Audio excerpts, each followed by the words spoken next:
Hello guys, welcome back to our channel. Episode ആരംഭിക്കുമ്പോൾ കാണിക്കുന്നത് ഗായത്രി വില്ലയാണ്. പാർവതിയുടെയും ജാസ്മിന്റെയും വഴക്ക് കേട്ടുകൊണ്ട് സുശീൽ അങ്ങോട്ടേക്ക് വരികയാണ്. എന്താ ഇവിടെ പ്രശ്നം?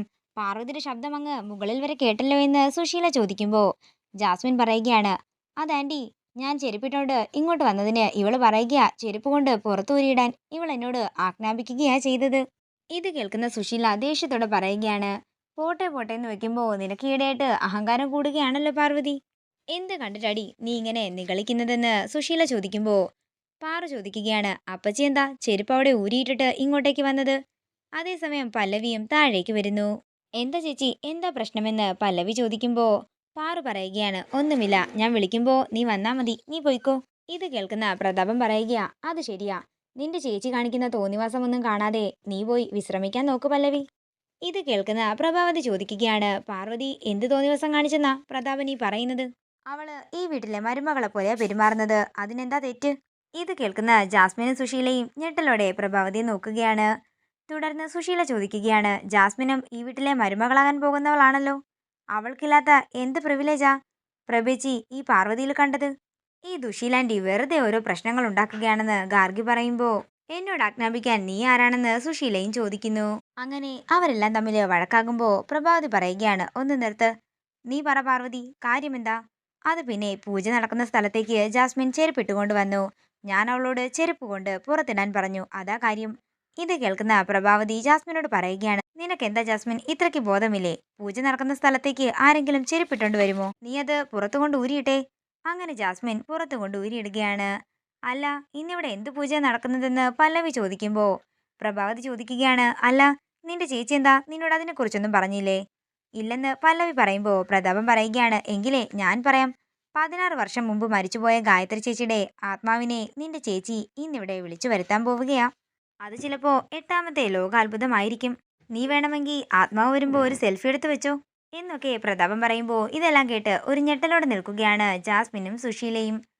പ്രതാപ, ഒന്ന് നിർത്തുന്നുണ്ടോ? കുറെ നേരമായി നീ നിന്റെ പരിഹാസം തുടങ്ങിയിട്ട്. പാർവതി എന്താണെങ്കിലും ഗായത്രി ചേച്ചിയുടെ ആത്മാവിനെ കൊണ്ടുവരുമെന്ന് എനിക്കുറപ്പാണ്. ഒരു വാക്കു പറഞ്ഞാൽ അത് പാലിക്കുന്നവളാണ് പാർവതി. കഴിഞ്ഞ തവണ ഇവളുടെ പൂജ ഫ്ലോപ്പായി എന്ന് കരുതി ഈ തവണ അവൾ ജീവൻ കൊടുത്തിട്ടാണെങ്കിലും ഗായത്രിയുടെ ആത്മാവിനെ കൊണ്ടുവന്നിരിക്കും. ഇത് കേൾക്കുന്ന സുശീല ചോദിക്കുകയാണ്, എന്താ പ്രഭേച്ചി, പ്രഭേച്ചിയുടെ തലയ്ക്ക് വെളിവില്ലാതെ പോയോ?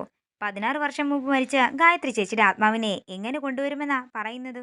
ചുമ്മാ ഭ്രാന്ത് പറയല്ലേ എന്ന് സുശീല പറയുമ്പോ പ്രതാപം പറയുകയാണ്, സുശീലജി അങ്ങനെയൊന്നും പറയല്ലേ. പാർവതി അവളുടെ തൃക്കണ്ണ് തുറന്നാലേ നമ്മളെല്ലാം ഭസ്മമാകും. അതുകൊണ്ട് അവൾ എന്ത് പറഞ്ഞാലും ചേച്ചിയെ പോലെ കണ്ണടച്ച് വിശ്വസിച്ചോണം.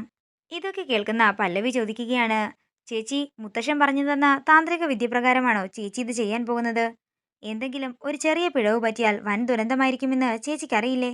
നിങ്ങളെന്താ ചേച്ചിയും അനിയത്തിയും കൂടി ഞങ്ങളെ കളിയാക്കുകയാണോ എന്ന് സുശീല ചോദിക്കുന്നു. ഇതൊന്നും സംഭവിക്കാനേ പോകുന്നില്ല, ഓരോരോ അന്ധവിശ്വാസവുമായിട്ട് ഓരോന്നിറങ്ങിക്കോളുമെന്ന് ജാസ്മിൻ പറയുമ്പോൾ അങ്ങോട്ടേക്ക് വിശാൽ വരികയാണ്. അങ്ങനെ പറയില്ലേ ജാസ്മിൻ, സയൻസിന് കണ്ടെത്താൻ പറ്റാത്ത രഹസ്യങ്ങൾ ഇപ്പോഴും ഈ ലോകത്തില്ലേ? എനിക്ക് വിശ്വാസമുണ്ട്, പാർവതി ഗായത്രി ചേച്ചി എന്താണെങ്കിലും കൊണ്ടുവന്നിരിക്കും. ഇത് കേൾക്കുന്ന സുശീല മനസ്സിൽ പറയുകയാണ്, പ്രഭേച്ചിക്ക് എന്തെങ്കിലും നിഗൂഢതയുണ്ടോ?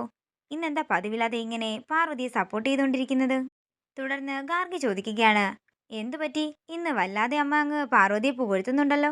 ആരെന്നെ കളിയാക്കിയാലും ശരി, ഞാൻ എന്താണെങ്കിലും ന്യായത്തിന്റെ ഭാഗത്തെ നിൽക്കൂ എന്ന് പ്രഭാവതി പറയുകയാണ്.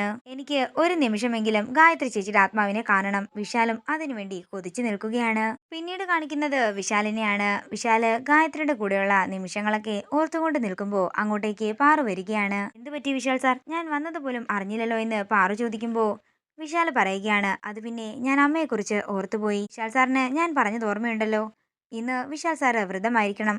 കാപ്പിയോ ചായയോ ജ്യൂസോ മറ്റോ കുടിച്ചോ, അതുകൊണ്ടൊന്നും കുഴപ്പമില്ല. ഇത് കേൾക്കുന്ന വിശാൽ പറയുകയാണ്, നീ ഇന്ന് വ്രതമല്ലേ പാർവതി, അപ്പോ ഞാനും അങ്ങനെ തന്നെ ചെയ്യണ്ടേ? ദേവമ്മയാണ് എൻ്റെ വഴികാട്ടി. ഗായത്രി അമ്മയ്ക്ക് വേണ്ടി വിശാൽ സാറ് വ്രതമെടുത്തെന്ന് പറഞ്ഞപ്പോൾ എനിക്ക് എന്ത് സന്തോഷമാണെന്നറിയാമോ? എനിക്ക് വിശ്വസിക്കാനേ സാധിക്കുന്നില്ല. എനിക്ക് ഒരു കാര്യത്തെക്കുറിച്ച് ഓർക്കുമ്പോൾ മാത്രമേ സങ്കടമുള്ളൂ. വിശാൽ സാറ് പുറത്ത് കാണിക്കുന്നില്ലെങ്കിലും ഗായത്രി അമ്മയ്ക്ക് ഈ സ്നേഹം അനുഭവിക്കാൻ സാധിച്ചില്ലല്ലോ. പാർവതി, പുറത്തു നിന്ന് കാണുന്നവർക്ക് വിശാല് കോടീശ്വരനാണ്, പക്ഷേ മനസ്സുകൊണ്ട് ഞാൻ ദരിദ്രനാണ്. എന്റെ മനസ്സ് നീ പൂർണ്ണമായും വായിച്ചിട്ടുണ്ടെന്നാ ഞാൻ കരുതുന്നത്. നീ എനിക്ക് വേണ്ടി ഒരു കാര്യം ചെയ്യാമോ പാർവതി? വിശാൽ സാറിന് വേണ്ടി എന്റെ ജീവൻ കൊടുക്കാനും ഞാൻ തയ്യാറാ. ഞാൻ എന്താ ചെയ്യേണ്ടത്? ആദ്യം നീ സത്യം ചെയ്, എന്നിട്ട് ഞാൻ കാര്യം പറയാം. ഞാൻ സത്യം ചെയ്താൽ മാത്രമേ വിശാൽ സാറ് കാര്യം പറയുള്ളൂ അല്ലേ എന്ന് പാറു വിഷമത്തോടെ പറയുമ്പോ, അത് അങ്ങനെയല്ല പാർവതി, എന്റെ മനസ്സിന്റെ ഒരു തൃപ്തിക്ക് വേണ്ടിയെന്ന് വിശാല് പറയുമ്പോ പാറു സത്യം ചെയ്ത് കൊടുക്കുകയാണ്. വിശാൽ സാറിന് വേണ്ടി അത് ചെയ്യാൻ കഴിഞ്ഞില്ലെങ്കിൽ പിന്നെ ഈ പാർവതിയില്ല. ബുദ്ധി ഉറക്കാത്ത പ്രായത്തില് ഞാൻ എൻ്റെ അമ്മയെ എടുത്തിരുന്നു. എന്നാൽ ഇപ്പോൾ എൻ്റെ മനസ്സിൽ എൻ്റെ അമ്മയോട് സ്നേഹം മാത്രമേ ഉള്ളൂ. ഓർമ്മയുണ്ടോ ഒരിക്കൽ നീ എൻ്റെ അമ്മയെ പ്രത്യക്ഷപ്പെടുത്താൻ വേണ്ടി ഒരു പൂജ ചെയ്തത്? നീ അന്ന് ആ പൂജ ചെയ്തപ്പോ എൻ്റെ അമ്മയെ കാണാൻ ഞാൻ ഒത്തിരി ആഗ്രഹിച്ചിരുന്നു. പക്ഷേ അന്ന് ആ പൂജ നടന്നില്ല. അന്നത്തെ പോലെ ഞാൻ എൻ്റെ അമ്മയെ വീണ്ടും കാണാൻ ആഗ്രഹിക്കുകയാണ്. നീ അത് സാധിച്ചു തരുമോ പാർവതി? ആ പാദം തൊട്ട് മാപ്പ് പറഞ്ഞാലേ ഞാൻ ചെയ്ത കുറ്റങ്ങളിൽ നിന്നെല്ലാം തന്നെ എനിക്കൊരു പരിഹാരം കിട്ടൂ എന്ന് പറഞ്ഞ് വിശാല് പൊട്ടിക്കരയുമ്പോ പാറു പറയുകയാണ്, വിശാൽ സാറ് കരയാതെ. എന്താണെങ്കിലും ഈ ആണ്ടുബലിക്ക് വിശാൽ സാറിന് ഞാൻ ദേവമ്മയെ കാണിച്ചു തന്നിരിക്കും. സാറ് വിഷമിക്കാതെ, സാറിന്റെ ആഗ്രഹം എന്താണെങ്കിലും നടന്നിരിക്കുമെന്ന് പാറു പറയുന്നു. അതേസമയം ഇതൊക്കെ പാറു ഓർക്കുകയാണ്. പാറു പ്രഭാവതിയോട് പറയുകയാണ്, വിശാൽ സാറിന് വേണ്ടി ഞാൻ എന്താണെങ്കിലും ഇത് ചെയ്തിരിക്കും. ദേവമ്മയെ കാണാനുള്ള ഭാഗ്യം ഇന്ന് നിങ്ങൾക്ക് എല്ലാവർക്കും സാധ്യമാകും. പൂജയിൽ ദേവമ്മ നിങ്ങൾക്ക് എല്ലാവർക്കും ദർശനം തന്നിരിക്കും. ഇത് എന്റെ വാക്കാണ്. ചേച്ചി, വേണ്ട ചേച്ചി, എനിക്ക് പേടിയാകുന്നു. മുത്തശ്ശന്റെ അനുവാദമില്ലാതെ ചേച്ചി ഈ പൂജ ചെയ്യരുത് എന്നൊക്കെ പല്ലവി പറയുമ്പോ ജാസ്മിൻ പറയുകയാണ്, ഇതെന്താ? ഞാൻ ഇത്രയും നാളും വിചാരിച്ചിരുന്നത് പാർവതിക്ക് മാത്രമാ ഭ്രാന്തെന്നാ. ഇതിപ്പോ ഇവിടെ എല്ലാവർക്കും ഭ്രാന്താണെന്ന് തോന്നുന്നല്ലോ. ഇവിടെ കുറച്ചു നേരം കൂടി നിന്നാലേ ഞാനും മുഴുഭ്രാന്തിയാകുമെന്ന് പറഞ്ഞ് ജാസ്മിൻ സുശീലയും കൊണ്ട് മുകളിലേക്ക് പോകുന്നു. വാ പാർവതി, നമുക്ക് പൂമാലയും വിഗ്രഹങ്ങളും ഒക്കെ എടുത്തുകൊണ്ട് വരാമെന്ന് പറയുമ്പോ ഗാർഗിയും പാറുവും പല്ലവിയും കൂടി പോവുകയാണ്.